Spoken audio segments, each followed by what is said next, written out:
पाकिस्तान और Saudi fund for development के दरमियान मुख्तलिफ शोबों में मुफाहमती यादाश्तों पर दस्तखत। पाकिस्तान और सऊदी अरब के फंड बराए तरक्की के दरमियान $1.61 अरब के 2 मुआहदे हुए।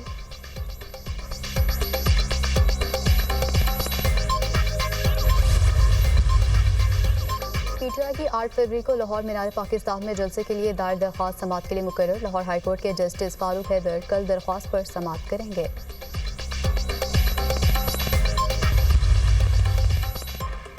कलात वाक़या अंधोनाक है, लवाकिन के गम में बराबर के शरीक हैं।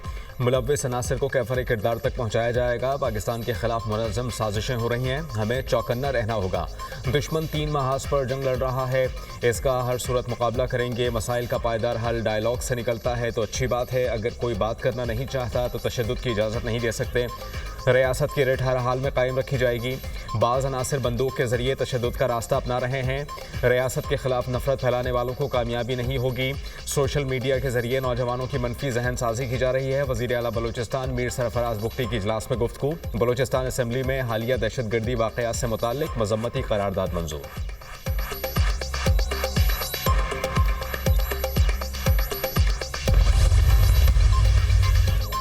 Chief justice Islamabad High court Aamir Farooq के अहम फैसले। दूसरे सूबों से आने वाले 3 जजेस के बाद सीनियरिटी लिस्ट तब्दील। Justice Sarfraz Dogar senior puisne जज इस्लामाबाद हाई कोर्ट बन गए। Justice Mohsin Akhtar Kayani seniority list पर दूसरे नंबर पर चले गए। जस्टिस मियां गुल हसन औरंगजेब तीसरे। Justice Tariq Mahmood Jahangiri seniority list में चौथे नंबर पर चले गए। इस्लामाबाद हाई कोर्ट में जस्टिस बाबर सत्तार का 5वां, जस्टिस सरदार इसाक खान का 6ठा नंबर, जस्टिस रबाब मोहम्मद ताहिर 7वें, जस्टिस सुमन रिफत इम्तियाज 8वें नंबर पर चले गए। इस्लामाबाद हाई कोर्ट की इंतजामी कमेटी भी तब्दील। चीफ जस्टिस आमिर फारूक इंतजामी कमेटी के चेयरमैन मुकर्रर।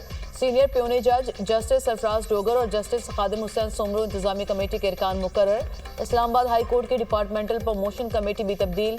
नई कमेटी प्यूनी जज जस्टिस सरफराज और जस्टिस आजम खान पर मुश्तमिल होगी।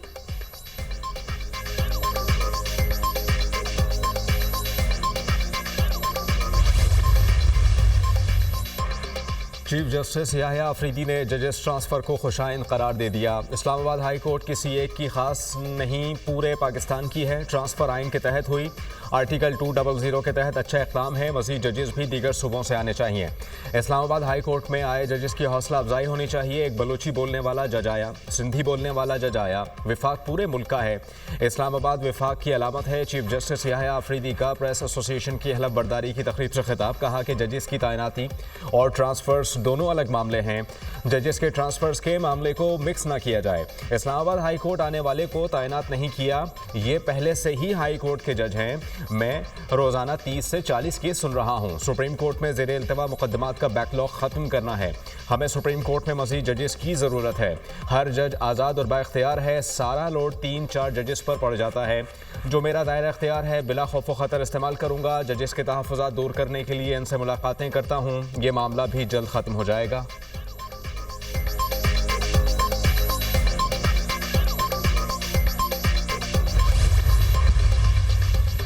इस्लामाबाद हाई कोर्ट ट्रांसफर के बाद नए जजेस ने काम शुरू कर दिया। जस्टिस सरफराज डोगर ने 3 मुकदमात की समाअत की। डिप्टी अटॉर्नी जनरल और एडिशनल अटॉर्नी जनरल ने नए जज को खुश आमदीद कहा।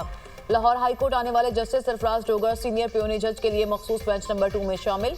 सुबह से 3 जजेस के इस्लामाबाद हाई कोर्ट तबादले पर वकला की जुज़वी हड़ताल। Islamabad High court bar association की जानिब से अदालतों का बायकॉट। सुप्रीम कोर्ट बार ने इस्लामाबाद हाई कोर्ट में जजेस ट्रांसफर को खुश आइन करार दे दिया।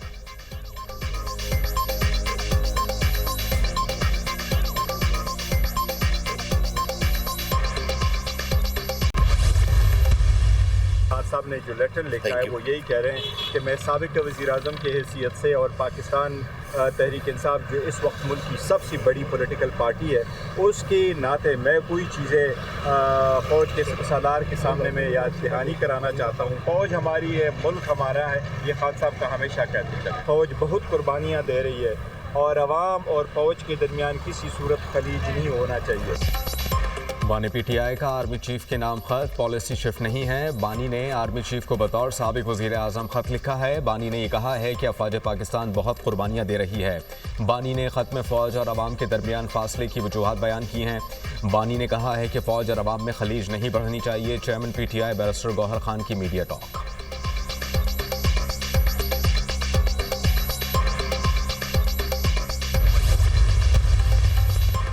पाकिस्तान और सऊदी अरब के फंड बराए तरक्की के दरमियान 1.6 अरब डॉलर के 2 मुआहिदे, पाकिस्तान और सऊदी फंड फॉर डेवलपमेंट के दरमियान मुख्तलिफ शोबों में मुफाहमती यादाश्तों पर दस्तखत की तकरीब।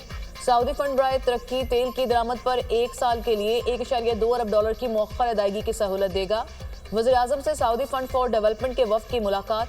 शहबाज शरीफ ने मुख्तलिफ शोबों में पाकिस्तान को माली इमदाद की फ्राहमी को सराहा। ग्रीन एनर्जी और बुनियादी ढांचे के शोबे में नए मंसूबों की रफ्तार को तेज करने की जरूरत पर जोर।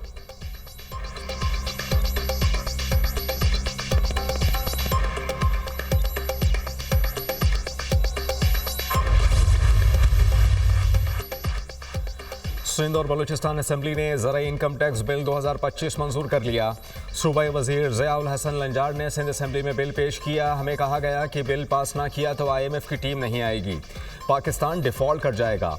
FBR ने अपनी कोताहियों को छुपाने के लिए ज़राई इनकम टैक्स लगवाया। हमने कहा था कि टैक्स 15% से डायरेक्ट 45% पर ना लेकर जाएं। खुशी नहीं, लेकिन हुकूमत चलाने के लिए टैक्स लगाने पड़ते हैं। वज़ीर आला सिंध मुराद अली शाह का ऐवान में इज़हार ख्याल। सूबाई वज़ीर सईद गनी ने कहा कि टैक्स कलेक्शन सूबाई हुकूमत करेगी। ये तासुर गलत था कि ज़राअत पर पहले टैक्स नहीं था। MQM की ज़राई इनकम टैक्स बिल की हिमायत डिप्टी पार्लिमानी लीडर ताहा अहमद ने कहा कि MQM 40 साल से ज़राई टैक्स की बात कर रही है। ज़राई इनकम टैक्स मजबूरी नहीं, ज़रूरी है। वज़ीर इत्तला शर्जील नाम मेमन ने कहा कि IMF के कहने पर ज़राई आमदन पर टैक्स को बढ़ाया, नहीं चाहते कर्ज रुकने से पूरी मईशत का नुकसान हो।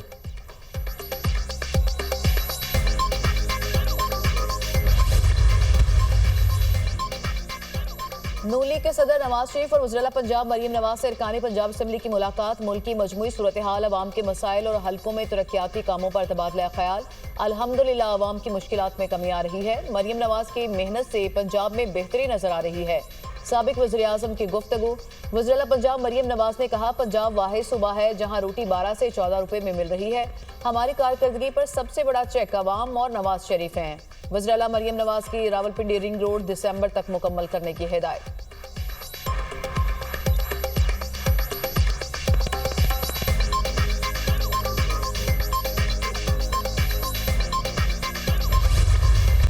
पाकिस्तान में इतना बड़ा टूर्नामेंट हो रहा है, बहुत खुश हैं चैंपियंस ट्रॉफी देखने के लिए। देखना है पाकिस्तान का मैच, मोस्टली बाबर आजम को देखना है। सपोर्ट तो हमेशा पाकिस्तान की रहेगी। PCB जिंदाबाद। शायद आफरीदी वाला इंक्लूजर देखा तो 4000 उसके लिए, शायद आफरीदी के लिए बड़ी बात नहीं है। लाला लाला है, दिन काउंट कर रहे हैं।